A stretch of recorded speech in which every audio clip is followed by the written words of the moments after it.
আল্লাহু আল্লাহু আল্লাহু আল্লাহু আল্লাহু আল্লাহু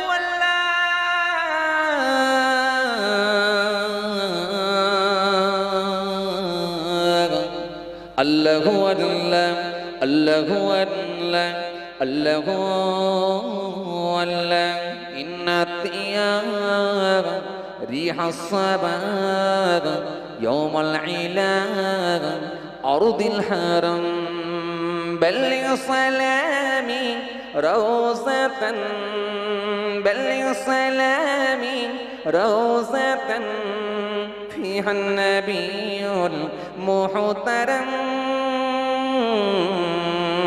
الله الله الله الله الله الله الله الله الله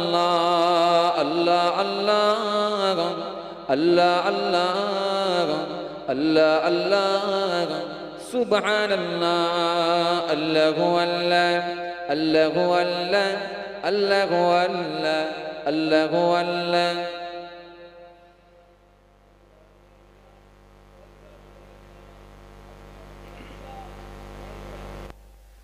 الله الله الله الله الله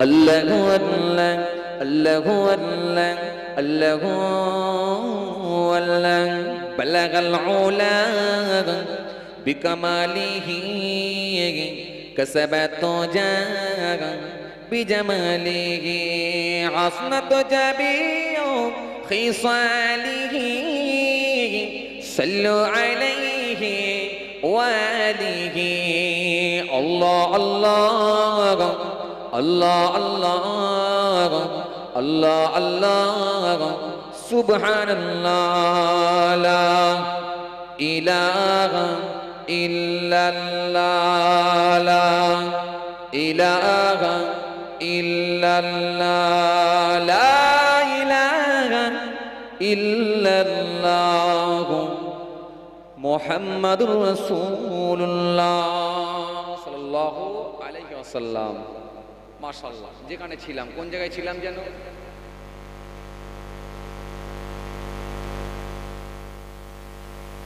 কোথায় ছিলাম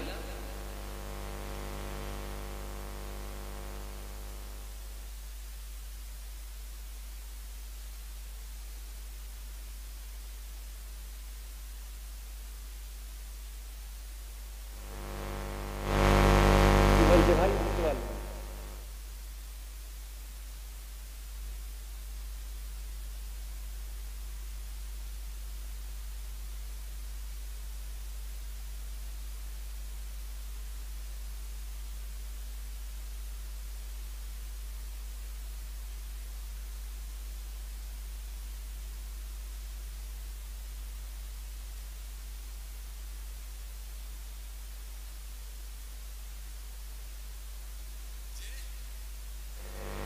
বুঝতে পারছেন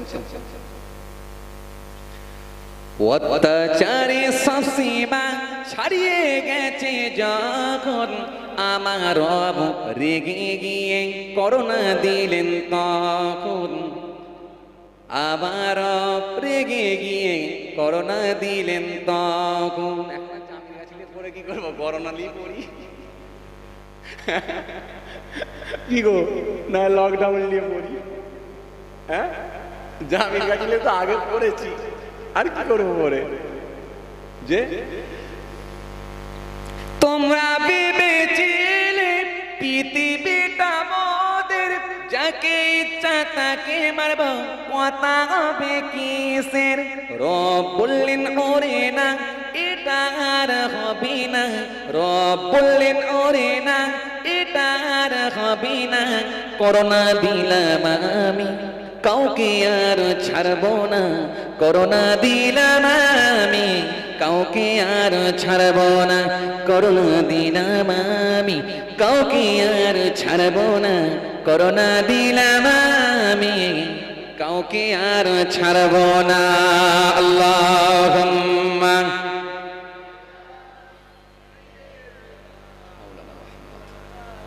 ওয়া আলা আলি সাইয়্যিদিনা সাল্লাল্লাহু আলাইহি ওয়াসাল্লাম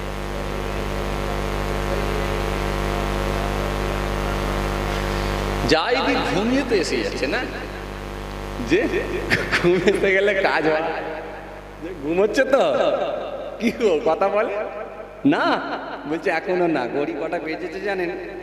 কোটা পার হয়ে গেছে, কোটা কোটা কোটা পর্যন্ত, যা পর্যন্ত কথা ছিল পার করে দিয়েছে আধ ঘন্টা বেশি। কথা বুঝছেন? তাহলে আর দিয়ে লাভ নেই। যে এই পৃথিবীর মাটিতে কত জুলুম চলছে, এই পৃথিবীর মাটিতে কত জুলুম চলছে, মবলিং চিং এর নাম করে নিরীহ মানুষ মারছে। তোমরা কি ভেবেছ মবলিং চিং চলছে? তোমরা কি জানো না এপ্রিল ফুল করো না? করোনা দিলাম আমার রব, কাউকে আর ছাড়ব না। করোনা দিলাম আমি, কাউকে আর ছাড়ব না। করোনা দিলাম আমি, কাউকে আর ছাড়ব না। করোনা দিলাম আমি, কাউকে আর ছাড়ব না। আল্লাহুম্মা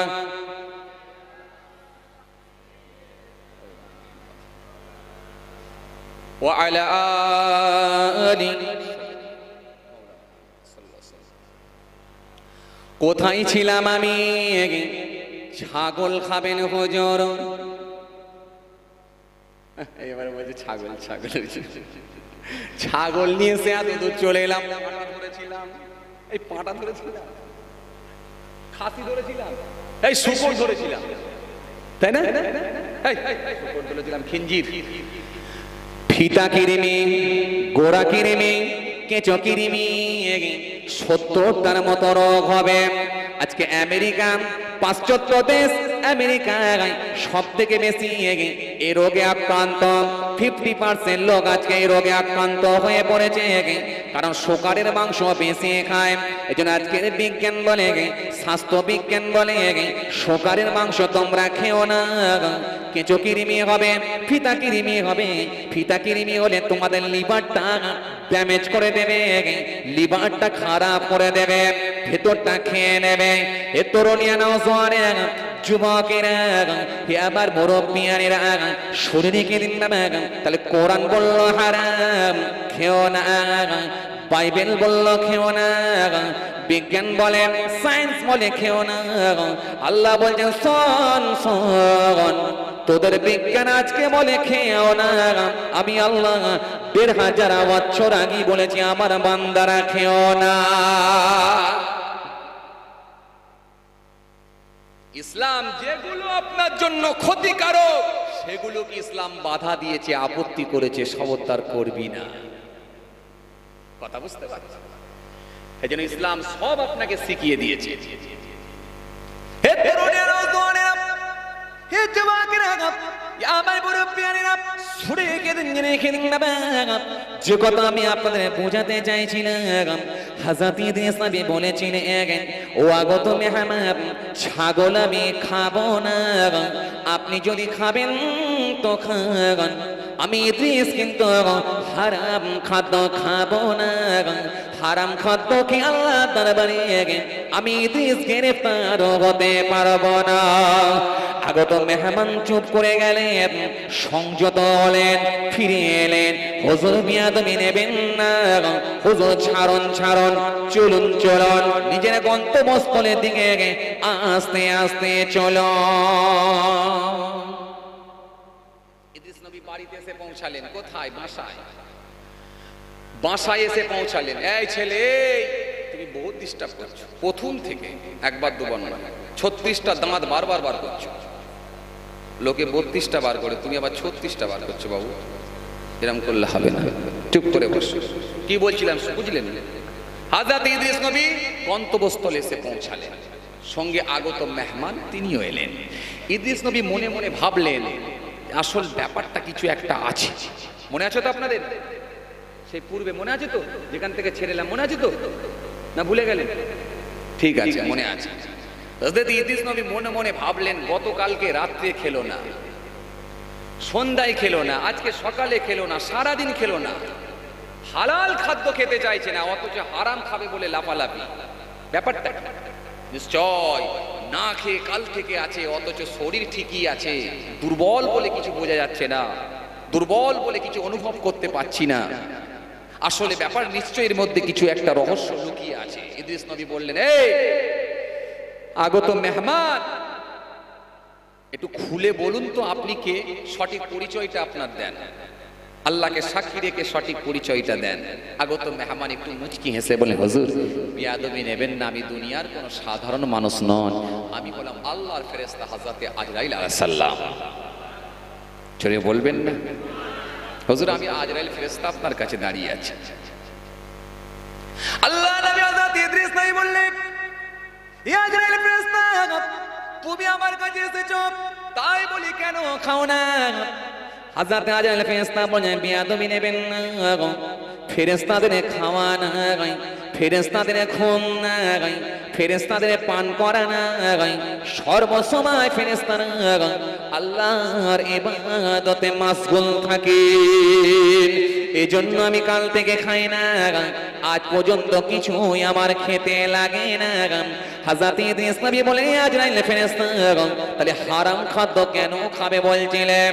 হযরত ইদ্রিস নবীকে আজরাইল ফেরেশতা বলেছিলেন, ও আল্লাহর নবী, আপনার সম্মান আল্লাহ বিরাট দিয়েছেন, হারাম খাদ্য খেতে বলার জন্য নয়, আমি হারাম খাদ্যটা আপনাকে দেখছিলাম টেস্ট করার জন্য। আপনি কত বড় মাপের নবী একটু দেখতে চাইছিলাম। বেশক আপনি আল্লাহ নবী, আল্লাহ আপনাকে কবুল করে নিয়েছে। পরীক্ষা করছিলাম, টেস্ট, অন্য কিছু নয়। আগত মেহমান বলছে, আজরাইল ফেরেশতা বলছে, হুজুর আপনার সঙ্গে আমার একটা কথা আছে। বলে কি কথা? বলে আপনার সঙ্গে আমি একটু বন্ধুত্ব, একটু রিলেশন তৈরি করতে চাই, বন্ধুত্ব স্থাপন করতে চাই। হুজুর আপনি যদি মেহেরবানি করে অনুমতি দিতেন, অনুমতি যদি দিতেন তাহলে আপনার সঙ্গে একটু বন্ধুত্ব রিলেশন তৈরি করতাম, বন্ধুত্ব স্থাপন করতাম, হুজুর যদি অনুমতি দিতেন। আগত মেহমান বলে, হুজুর, আগত মেহমান আজরাইল ফেরেশতা যখন এই কথা বলেছে, হযরত ইদ্রিস আসলাম বললেন, এ আজরাইল ফেরেশতা, তুমি যদি আমার সঙ্গে বন্ধুত্ব স্থাপন করতে চাও তাহলে একটা কথা আছে। বলে কি কথা? বলে কথা হচ্ছে এখনই আমার একবার জান বের করো। বলে কি সর্বনাশ, জান কি বের করবো? বলে হ্যাঁ, একবার আমার জানটা বের করতে হবে। বলে আরে পৃথিবীতে সবাই বাঁচতে চায়, কেউ মরতে চায়? কথা বলে, কেউ মরতে চায়? মরতে চায় না। বাঁচার জন্য মানুষ ব্যাঙ্গালোর, চেন্নাই, অন্য রাজ্যে পর্যন্ত পাড়ি দেয়, অন্য দেশ পর্যন্ত চলে যায় বাঁচার জন্য, ট্রিটমেন্ট করার জন্য। অন্য দেশ ভিসা পাসপোর্ট লাগিয়ে অন্য দেশেও চলে যায় ট্রিটমেন্ট করার জন্য। বাঁচতে চাই মানুষ, আর আপনি মরতে চাইছেন, ব্যাপারটা কি? বলছে দেখো, আমি মরতে চাইছি মানে আমার জানটা যদি একবার তুমি বের করতে, আমি দেখতাম মওতের কষ্টটা কেমন, নিজে একবার অনুভব করতাম। আর মওতের কষ্টটা যদি বুঝতে পারতাম তাহলে আমার প্রভুর কাছে আমি আল্লাহর কাছে যেভাবে আমি ইবাদত করছি, জিকির করছি, আল্লাহকে রাজি করছি, তার থেকে ইবাদতটা আমি আরো মাপকাঠিটা বাড়িয়ে দিতাম, ইবাদতটা আরো বাড়িয়ে দিতাম, মওতের কষ্টটা যদি বুঝতে পারতাম। আজরাইল ফেরেশতা বলে, হুজুর সবই বুঝলাম, কিন্তু আল্লাহ পাকের হুকুম হয়নি আপনার, আমি জান কি করে বের করি? বলে আরে হয়নি তো কি হয়েছে, একবার হুকুম নিয়ে নাও, কেন্দ্রের সঙ্গে একবার যোগাযোগ করো, কেন্দ্রের সঙ্গে যোগাযোগ করলেই তো হবে। কথা বলে যে রাজ্যের কোনো ক্ষমতা আছে, কেন্দ্রের সঙ্গে ক্ষমতা, একটু কেন্দ্রের সঙ্গে ফোনে যোগাযোগ করে নিলেই তো হয়ে যাবে। আরে কেন্দ্রকে বলো না একটু যোগাযোগ করো, আল্লাহর সঙ্গে একটু যোগাযোগ করো, করে বলো কি হচ্ছে, বলো, বললেই হবে, একটু কথা বলো না। বলে দাঁড়ান তাহলে আমি একবার কথা বলি। বলে হ্যাঁ। ও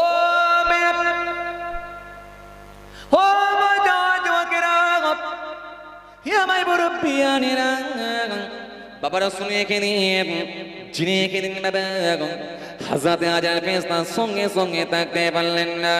আমার আল্লাহ তার বারে প্রার্থনা করলেন, রব্বুল আলামিন আল্লাহ পাক আপনার নবী হযরত ইদ্রিস নবী এখনই একবার জানখানা বের করতে বলছেন। আল্লাহ আমি এখন কি করে? আমার আল্লাহ বললেন, হে আজরাইল ফেরেশতা, দেরি করো না, দেরি করো না, দেরি করো না, আমার নবী ইদ্রিসের জানখানা এখনই একবার বের করে নাও। হযরত ইদ্রিস নবীর হুকুম যখন পাওয়া গেল, হযরত আজরাইল ফেরেশতা বললেন, ওগো আল্লাহর নবী, ইদ্রিস নবী অনুমতি নিয়ে নিয়েছি, হুকুম পেয়ে গেছি, এবারে যদি আপনি অনুমতি দেন তাহলে আপনার জানটা বের করতে পারি। হযরত ইদ্রিস নবী বিছানায় লম্বা হয়ে শুয়ে পড়লেন, চোখখানা বন্ধ করে নিলেন, বন্ধ করে নিয়ে বললেন, হে আজরাইল ফেরেশতা, তুমি এবারে আমার জানখানা বের করতে পারো।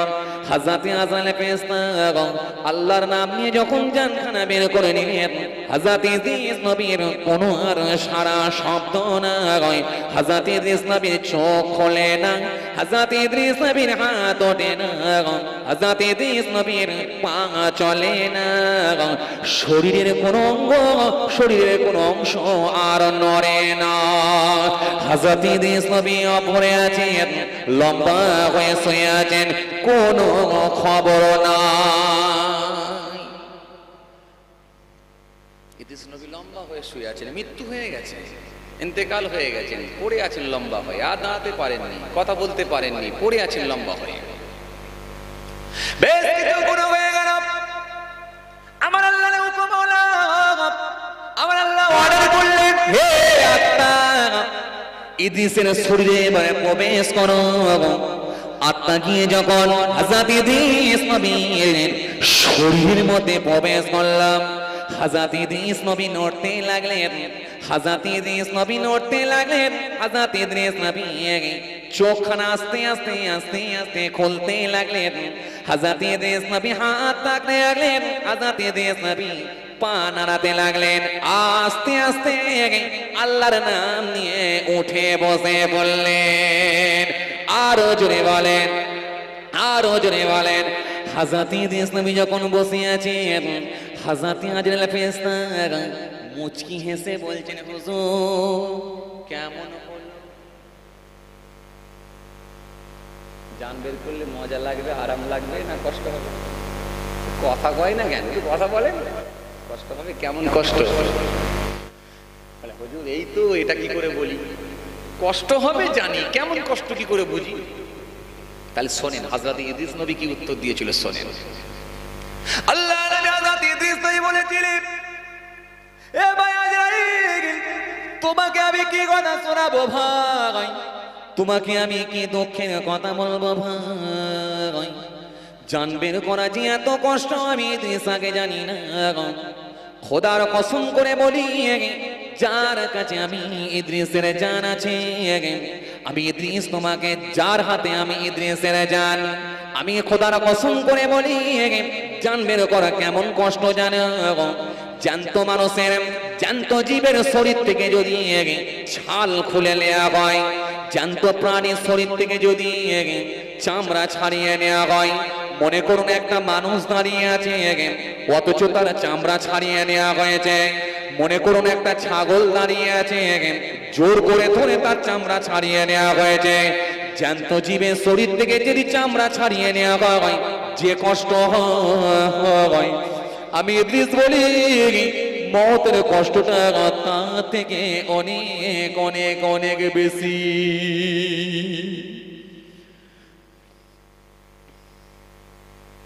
আল্লাহু আকবার।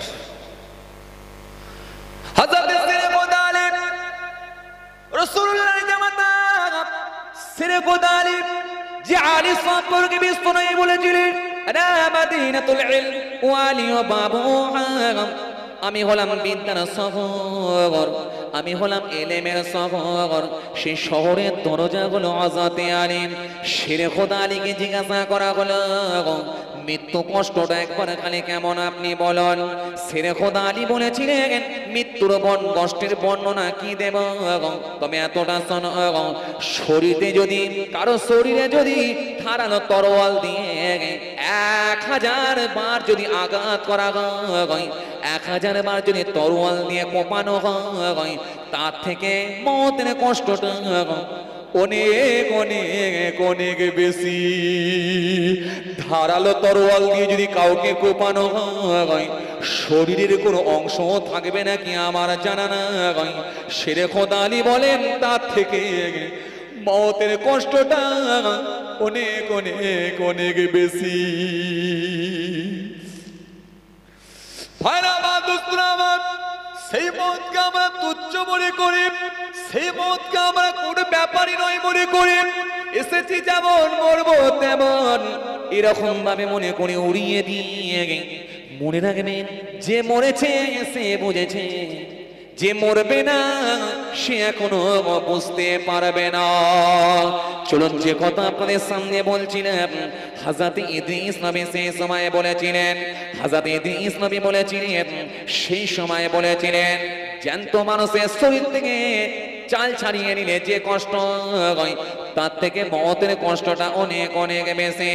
হযরত ইদ্রিস নবীকে আজরাইল ফেরেশতা বলেছিলেন, হুজুর বেয়াদবি নেবেন না, এবারে কি আপনার সঙ্গে আমার বন্ধুত্ব, আপনার সঙ্গে কি আমার রিলেশন বন্ধুত্ব এবারে কি তৈরি হতে পারে, বন্ধুত্ব স্থাপন করতে পারে পারি? হযরত ইদ্রিস নবী বললেন, আর একটা শর্ত আছে, বন্ধুত্ব তোমার সঙ্গে করব, তবে আল্লাহর জাহান্নামটা নিজে চোখে একবার খালি দেখব। কথা বুঝছে? এবার একবার জাহান্নামটা আমার দেখতে ইচ্ছা লেগেছে। আজরাইল ফেরেশতা বলে, হুজুর জাহান্নাম দিকে কি করবেন, কষ্টের জায়গা? বলে, আরে কষ্টের জায়গা দেখলে তবে তো ইবাদত বাড়াতে পারবো। মওত যেমন হয়েছে বুঝতে পেরেছি, ইবাদত বাড়িয়ে দেবো, এবার জাহান্নামটা দেখবো, এবার আরো ইবাদত বাড়াবো। বলে, হুজুর আর যেতে হবে না। বলে, আরে একবার নিয়ে চলো না, যদি নিয়ে যাও তাহলে তোমার সঙ্গে আমার বন্ধুত্ব সম্পর্ক হতে পারে। বলে, হুজুর নিয়ে যাবো আপনাকে? বলে, হ্যাঁ একবার নিয়ে চলো না। বলে, দাঁড়ান তাহলে আল্লাহর সঙ্গে একটু পারমিশন নিই। পারমিশন নেওয়া হলো, যাও আমার নবীকে একবার জাহান্নামটা দেখিয়ে দাও, যাও যাও দেখিয়ে দাও। হো হো আমার বড় প্যারেরা সুরে গেলেন, হযরত ইদ্রিস নবী আগিয়ে আগিয়ে যেতে লাগলেন। আল্লাহ নবী হযরত ইদ্রিস নবী যেতে লাগলেন, আগত মেহমান হযরত আজরাইল ফেরেশতা নিয়ে যেতে লাগলেন ইদ্রিস নবীকে, একেবারে জাহান্নামের গেট পর্যন্ত পৌঁছে দিলেন। হুজুর আপনি এবারে জাহান্নামটা নিজে ঘুরে আসুন। হযরত ইদ্রিস নবী জাহান্নামের ভেতরে গেলেন, ভেতরে প্রবেশ করলেন, গেট দিয়ে ভেতরে প্রবেশ করলেন। ভেতরে গিয়ে জাহান্নামের শাস্তি, জাহান্নামের আওয়াজ, জাহান্নামের কঠিন গজব হযরত ইদ্রিস নবী নিজে চোখে দেখে নিলেন। নিজে চোখে দেখে আল্লাহ দরবারে দরখাস্ত করতে করতে আবার তিনি ফিরে এলেন। হযরত ইদ্রিস নবী বললেন, ভাই আজরাইল, আমার মৃত্যু হলো, জাহান্নাম দেখা হলো, একবার বড় ইচ্ছা লেগেছে আল্লাহর জান্নাত খানা একবার দেখা। এবার একবার জান্নাতটা দেখা। বলে, রে জান্নাত হুজুর দেখা যাবে না? বলে, কেন? আরে জান্নাত হুজুর মানুষ মারা গেলে কিয়ামতে উঠবে, হাসর বিচার ফুলসিরাত অনেক কিছু হবে, তারপরে জান্নাত যাবে হুজুর, এখন জান্নাত দেখানো যাবে না। বলে, আরে আল্লাহর দরবার থেকে স্পেশাল পারমিশন নিয়ে তো সব হচ্ছে, স্পেশাল পারমিশন নিলে কি হয় না, একবার দেখাও না, অসুবিধা কি আছে? বলে, হুজুর এটা আমি পারবো না। বলে, তোমাকে পারতেই হবে, না হলে তোমার সঙ্গে আমার বন্ধুত্ব সম্পর্ক হবে না, একবার দেখাতেই হবে। বলে, কি বিপদে পড়েছি? বলে, আরে দরখাস্ত করো না আল্লাহর দরবারে, ফোন করো, কেন্দ্রে ফোন করো। দেখো কি বলছে, দেখো কথা বুঝতে। হযরত ইদ্রিস নবী কথা শুনে আজরাইল ফেরেশতা বলে, আল্লাহ কি করব আল্লাহ, ফের তোমার নবী ঝোঁক ধরেছে জান্নাত দেখবে। আল্লাহ বলে, আরে ডিস্টার্ব করছো কেন, যা বলছে করো না। জোরে বলবেন না সুবহানাল্লাহ? যাও না, যা বলছে আমার নবী করো না। জান্নাত দেখাবো? বলে, দেখাও। বলে, ঠিক আছে হুজুর, তাহলে আল্লাহ ঠিক আছে, তাহলে জান্নাতটা দেখাই। বলে, নিয়ে যাও। ও এ তরুণেরা, এ যুবকেরা, আমার মুরব্বিয়ানিরা, শুনে গেলেন না, জেনে গেলেন না। হযরত ইদ্রিস নবী জান্নাতের গেটের সামনে গেলেন। হযরত ইদ্রিস নবী আজরাইল ফেরেশতা বললেন, হুজুর আপনি আমাকে কথা দেন, ওয়াদা দেন, কথা দেন, জান্নাতের ভেতরে যদি আপনি যান, হুজুর আপনি কি আবার বেরিয়ে আসবেন? যদি কথা দেন তবে আপনি জান্নাতে ঢুকবেন। হযরত ইদ্রিস নবী বলেছিলেন, হে আল্লাহর ফেরেশতা, হে আজরাইল ফেরেশতা, তোমাকে আমি কথা দিলাম, জান্নাতের ভেতরে গিয়ে আবার ফিরে আসব। আরো জোরে বলেন, আরো জোরে বলেন। হযরত আজরাইল ফেরেশতা জান্নাতের গেটের সামনে দাঁড়িয়ে আছেন। হযরত ইদ্রিস নবী নিজের জুতোখানা খরমটা জান্নাতের গেটের বাইরে খুলে রেখে দিলেন। খালি পায়ে আল্লাহর জান্নাতখানা দেখার উদ্দেশ্যে আল্লাহর নাম নিয়ে রওনা হয়ে গেলেন। জান্নাতের ভিতরে ঢুকলেন, বাংলো দেখতে পেলেন, একটা করে সোনার ইট, একটা করে রূপার ইট, একটা করে সোনার ইট, একটা করে রূপার ইট। দুধের থেকে বেশি সাদা, মধুর থেকে বেশি মিষ্টি, মধুর থেকে বেশি মিষ্টি, দুধের থেকে বেশি সাদা। হাউজে কাউসারের পানীয় দেখতে পেলেন। আল্লাহর জান্নাতে গেলেন, ময়দার থেকে বেশি সাদা জান্নাতের মাটিটা হুজুর দেখতে পেলেন। জান্নাত দেখে, আরামের দেখা দেখে হুজুর বিস্মিত হলেন, অবাক হয়ে গেলেন। আল্লাহ, তোমার জান্নাত আমার প্রাণ জুড়িয়ে দেয়, জান্নাত থেকে আর বেরোতে ভালো লাগে না। হযরত ইদ্রিস নবী ছুটে বাইরে এলেন, বাইরে এসে জুতোটা নিয়ে আবার জান্নাতের ভেতরে ঢুকে গেলেন। আরো জোরে বলেন, আরো জোরে বলেন, আরো জোরে বলেন। হযরত আজরাইল ফেরেশতা দাঁড়িয়ে আছেন। আল্লাহ নবী হযরত ইদ্রিস নবী জান্নাতের ভেতরে গিয়ে হাত দেখিয়ে বলেন, আজরাইল দাঁড়িও না, দাঁড়িও না, দাঁড়িও না, দাঁড়ালে আর কোনো কাজ হবে না। আমি ইদ্রিসা জান্নাত থেকে এখন আর কোনো দিন বেরোবো না। আরো জোরে বলেন, আরো জোরে বলেন। হযরত আজরাইল অবাক হয়ে গেলেন। ওগো ইদ্রিস নবী, আপনি তো আমাকে কথা দিয়েছিলেন, ওয়াদা দিয়েছিলেন বেরিয়ে আসব। আল্লাহ নবী হযরত ইদ্রিস নবী বললেন, যা কথা দিয়েছি সব কথাই তোমার সঙ্গে আমি রেখেছি। আরো জোরে বলেন, আরো জোরে বলেন। কি বলছো, কথা রাখিনি? হুজুর আপনি বললেন জান্নাতে যাব, বেরিয়ে চলে আসবো, বলে এই বেরোইনি আমি। কথা বুঝেন না, জুতো নিতে বেরিয়েছিলাম তো, বেরোইনি আমি। বলে হুজুর কি হলো হুজুর, তো সর্বনাশ হয়ে যাবে, আমি ধরা খেয়ে যাবো। এই কিছু ধরা যাবে না হুজুর, আপনি বললেন হুজুর চলে আসবো, আর বেরোতে চাইছেন না হুজুর, এটা কি ঠিক হচ্ছে হুজুর?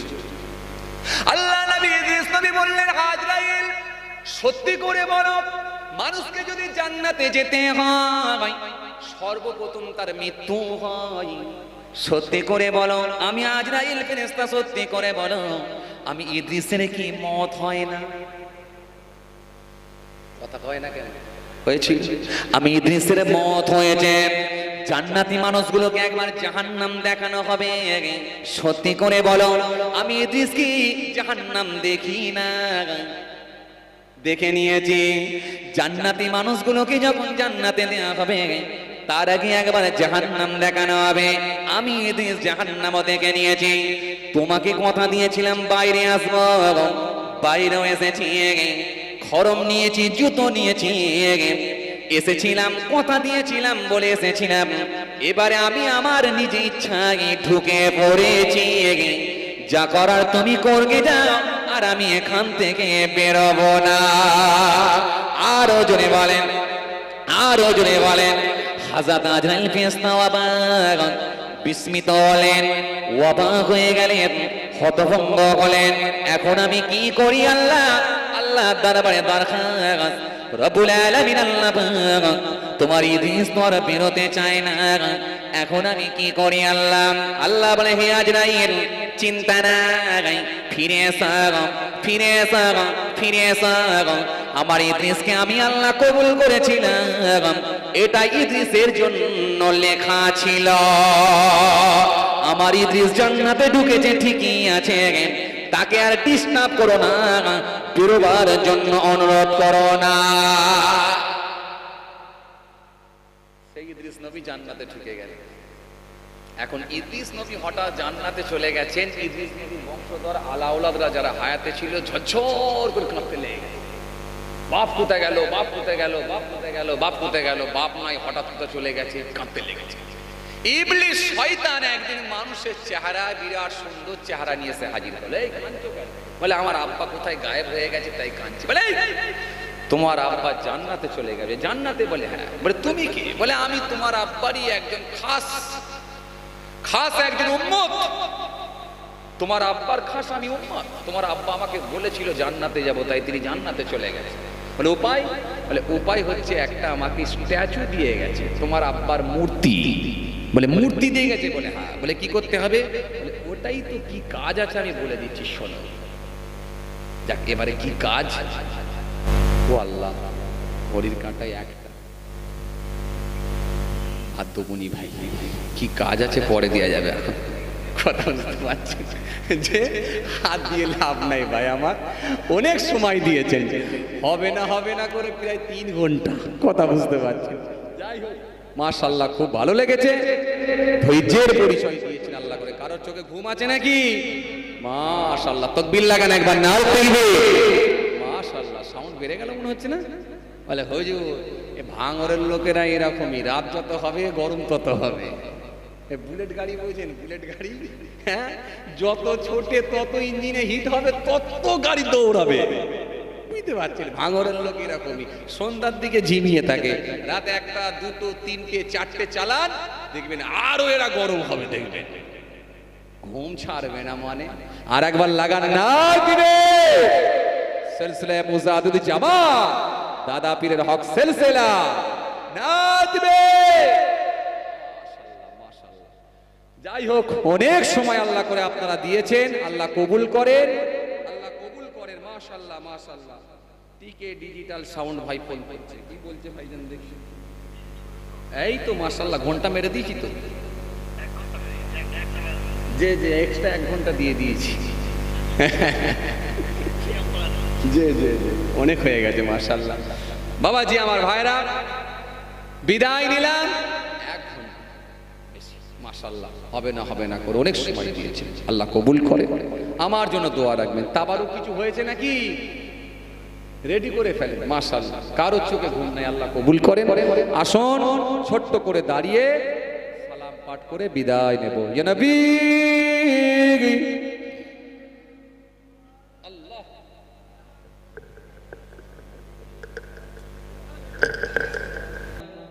বেঁচে যদি থাকতো দাদা হুজুর গো, শুধু শোনিত না বাংলার মানুষ গো, শুধু শোনিত না বাংলার মানুষ গো, এটা দাদা হুজুরের কারামত, যিনি বাংলার মুজাদ্দিদ,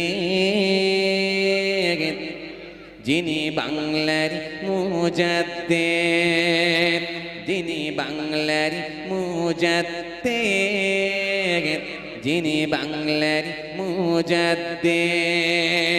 আল্লাহুম্মা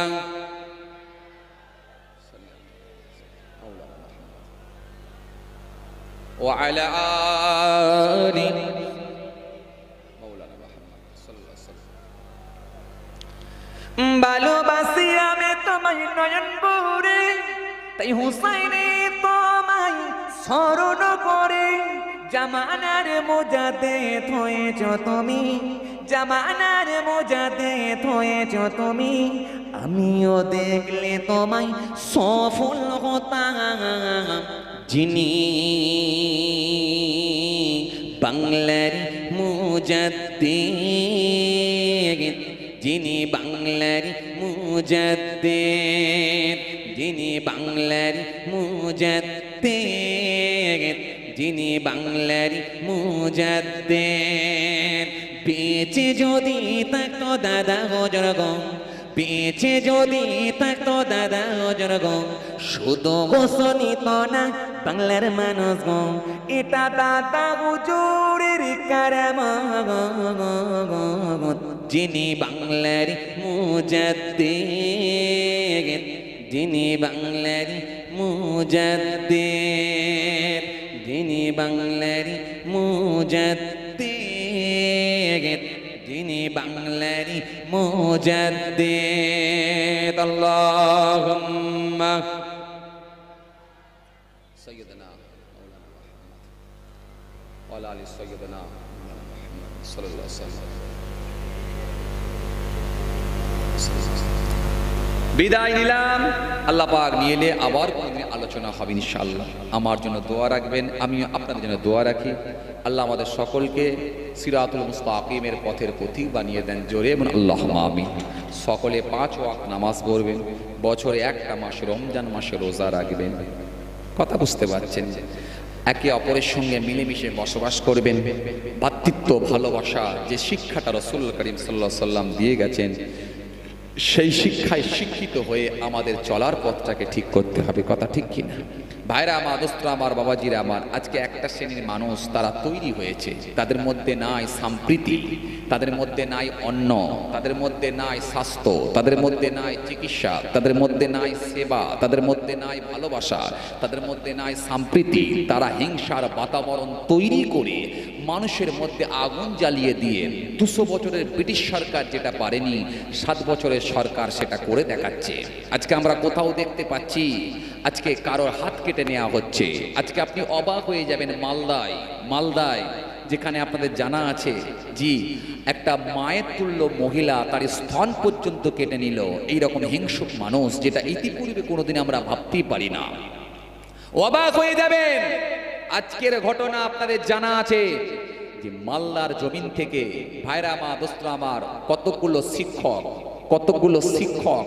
কতগুলো চাকরিজীবী মানুষ তারা বিকাশ ভবনে আসছিলেন। তাদের ইন্টারনাল কিছু কাজ ছিল, এই বিকাশ ভবনে আসছিলেন।